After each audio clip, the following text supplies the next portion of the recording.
Ouais, demain. Parce qu'on partage les mêmes revendications, c'est-à-dire déjà se battre contre la destruction de l'école publique, parce qu'on en est là, hein. On a une école publique qui est comment dire, dans un offre à l'engagement de tout le personnel de l'éducation nationale. Mais qu'est-ce que c'est inquiétant de voir qu'il y a encore des milliers de postes supprimés de surveillants, qu'en Seine-Saint-Denis, il y a 4 élèves sur 10 en situation de handicap qui n'ont pas d'AESH. Voilà, c'est ça la situation. Qu'il manque des médecins scolaires, des infirmières scolaires, des assistantes sociales. Il manque de tout en fait. Je suis là pour ça. Et ensuite, si nous sommes là élus de la France Insoumise, du nouveau Front Populaire, c'est aussi parce que nous sommes désormais la seule opposition à la Macronie, seule opposition à l'extrême droite, puisqu'ils viennent de sceller un pacte.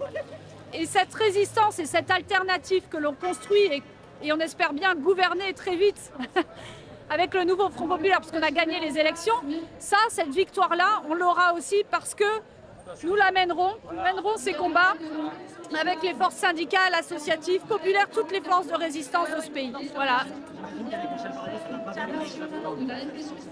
Ah bah non, moi je pense que ça va encore les empirer. Je pense qu'il est 200% macroniste. En fait, il est là pour empirer la politique de Macron.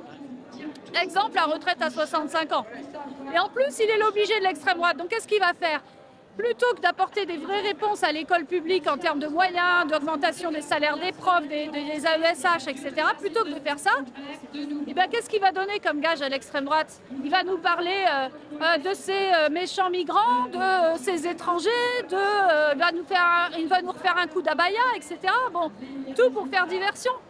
Mais comme il est l'obligé de l'extrême droite, évidemment qu'on peut craindre qu'il va encore amener de la division et de la peur à l'intérieur de l'école publique. Voilà.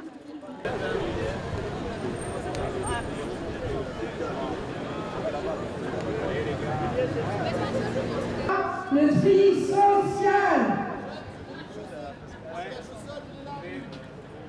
et du prix pour l'école publique, du prix.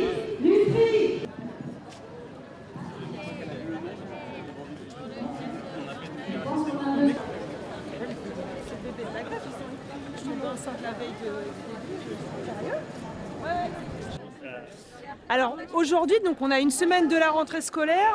Les personnels sont massivement mobilisés, là, donc à l'image de la manifestation, pour deux raisons précises. La première, c'est le rejet d'une partie de la réforme du choc des savoirs, à savoir les évaluations qui ont été généralisées du CP au CM2.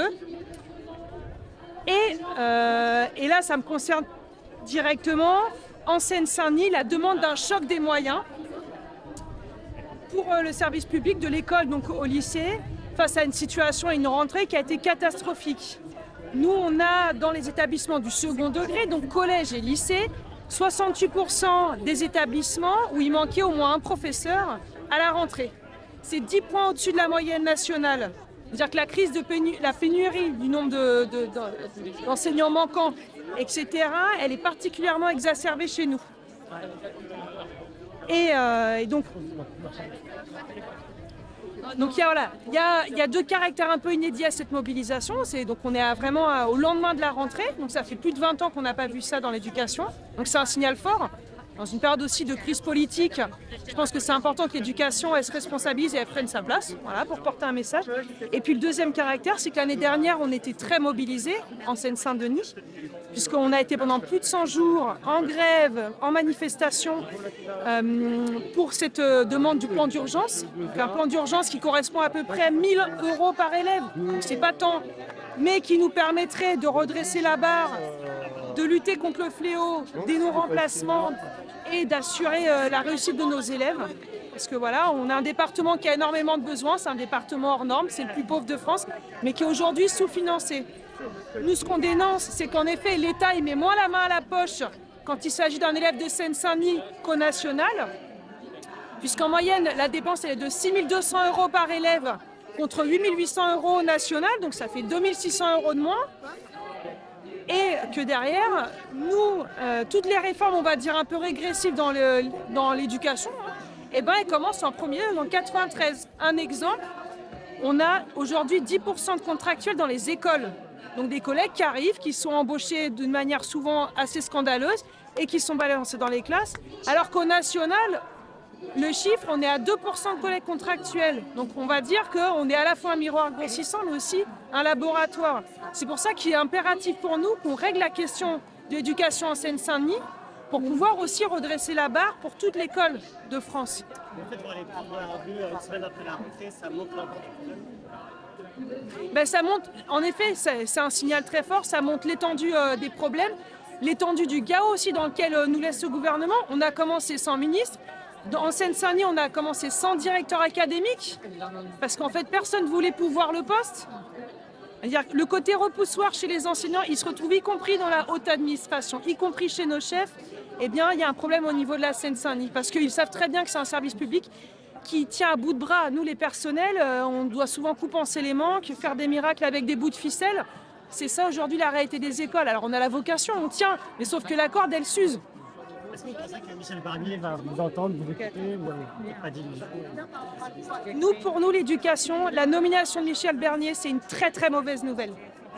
Autant sur les orientations de son parti politique sur l'école, plus de privatisation, plus d'autonomisation, que sur les déclarations personnelles qu'il a pu faire, qu'il y aurait une faillite morale, qu'il y aurait une faillite pédagogique, donc qui renvoie les collègues et qui les responsabilise sur les difficultés de notre service, alors que c'est notre employeur qui est responsable de nos conditions de travail, du fait qu'on n'est pas assez rémunéré, qu'il n'y a pas suffisamment d'enseignants. Aujourd'hui, l'école française, c'est un triptyque. C'est d'une part les enseignants les moins payés de l'OCDE et d'Europe, d'autre part les enseignants qui ont le plus d'élèves, et enfin, c'est les enseignants qui ont plus d'heures de cours. Donc autant dire ce que disait d'ailleurs l'OCDE dans un rapport qui est paru en août, c'est qu'on est les enseignants les plus stressés et que la pénurie elle est plus importante qu'ailleurs. Ça s'en ressent aussi derrière sur nos élèves. Et en Seine-Saint-Denis, on va dire, c'est amplifié encore ces phénomènes.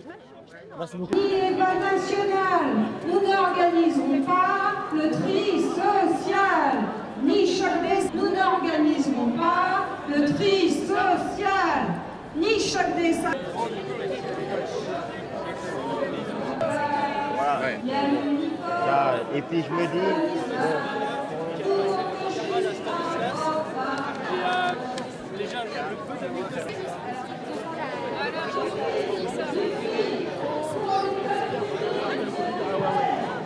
Du cash pour les AESH, on veut du blé.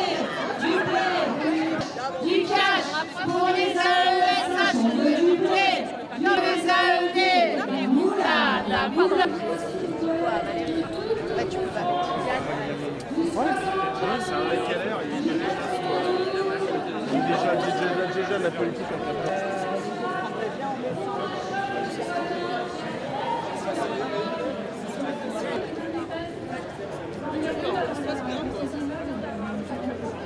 Donc non, on ne se résignera pas à appliquer une politique nationale qui mette à mal nos élèves et nos familles. Ni choc des savoirs, ni éval national, nous n'organiserons pas le tri socialiserons pas le tri social. Et ni choc des savoirs, ni éval national, nous n'organiserons pas le tri social.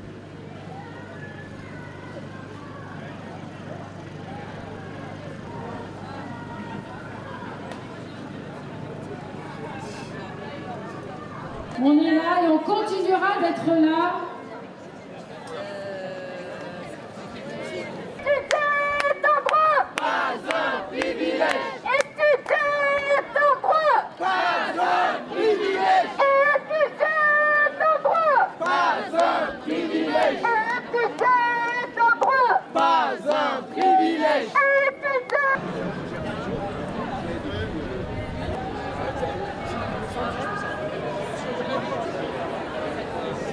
Tu me disais que tu allais saboter la GIE ce matin.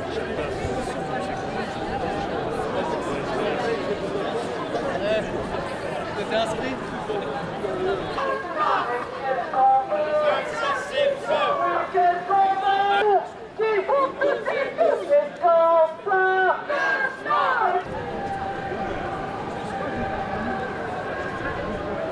Préparez la relève, même si Macron le veut pas.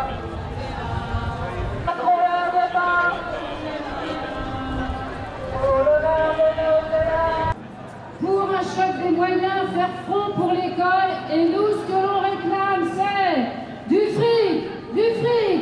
Pour l'école publique, on veut du PES. Pour nos élèves, on veut du cash. Pour les AESH, on veut du blé. Pour les AED, on veut du fric.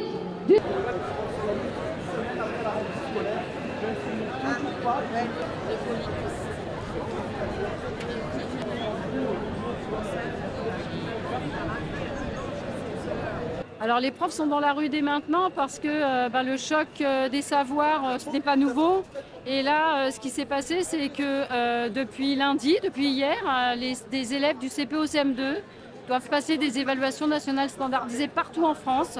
Donc nous, il nous semblait important de marquer cette journée pour dire que non, on ne veut pas du tri social, on ne veut pas d'une mise au pas de nos pratiques enseignantes dans le premier degré. C'est quoi le problème avec ces évaluations? Qu'est-ce que tu ne pas dans la semaine dernière? Le problème de ces évaluations, c'est qu'elles n'évaluent que des éléments quantifiables. Sur la lecture, par exemple, c'est savoir lire 50 mots à la minute. Et pour nous, la lecture, ce n'est pas ça. Lire, c'est pas ça. La lecture, c'est appréhender son environnement, comprendre sur quel document on travaille. Et c'est pas seulement savoir lire BA, ça fait bas. Oui, tout le monde sait ça. Nous, on veut vraiment former des citoyens et c'est pas l'objectif du gouvernement. Là, avec la situation politique, Michel Barnier qui a été nommé Premier ministre, est-ce que vous craignez que ça s'empire les conditions dans l'éducation? Alors, que ça s'empire, non, parce que là, elles sont déjà lamentables. Mais qu'il y ait de nouvelles orientations, on ne pense pas. C'est pour ça qu'on a maintenu cette grève. On l'avait décidé en fin d'année, mais là, elle tombe à pic.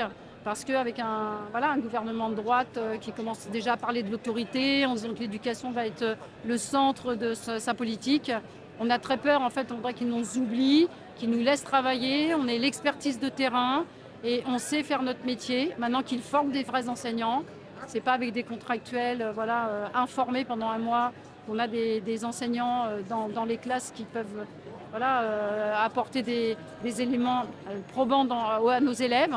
Donc oui, on se bat contre ça. Il faut un vrai plan pour l'éducation, mais un plan qui prenne l'expertise des enseignants de terrain. Il y avait beaucoup de banderoles et de pancartes de professeurs du 93 dans cette manifestation. Oui, alors le 93, parce qu'on est mobilisé depuis le mois de février l'année dernière, parce que l'année dernière, on avait en école élémentaire, de la maternelle au CM2, on avait 600 classes non remplacées par jour, de l'aveu de la ministre, donc c'est pas nous qui l'inventons.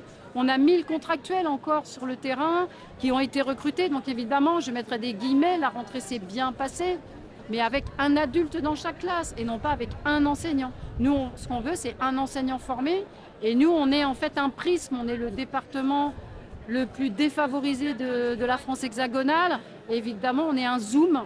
1000 contractuels dans un département, ça ne se voit nulle part ailleurs en France hexagonale.